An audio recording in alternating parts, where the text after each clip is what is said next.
Hi guys, welcome to the video. Where to go from here. So we have almost done with our section, and we now have our single page application completely built in JavaScript. So the question is like, what's next? Because JavaScript as a language we have learned, but what the next step that we as a developer need to do?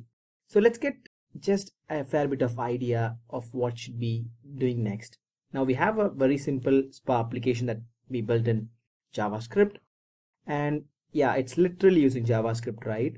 So we understood the fundamentals. Right now we thoroughly understood what exactly the document object model is, what a higher order function is, and how closures and other stuff works. And we'll also understood events and how to trigger events.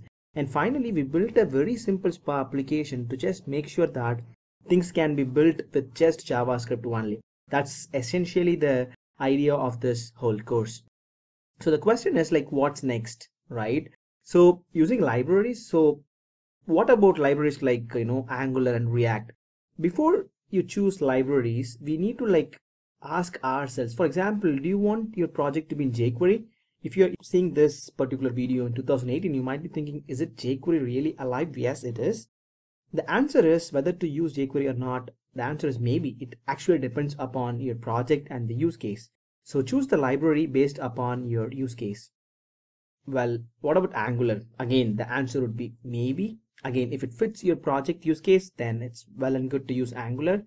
Or if React fits your project use case, maybe that could be used in a project. Choose libraries only when needed. So let's say in our example, your job is to just show anchor tags with a minimal functionality. I guess JavaScript is a great language to just build that application itself rather than using any particular libraries. However, if your application logic or your number of pages grows, then you might maybe want to choose libraries like jQuery, Angular, React, or even Vue.js. So fundamentally, the idea is certain app can be built only with plain JS. I've seen like enterprise application just built with jQuery and it's still running without any production issues, right? So don't choose libraries like Angular or React just for namesake, right? Just see whether those libraries are actually helping your problem and helping you to solve the developer's pain point, right?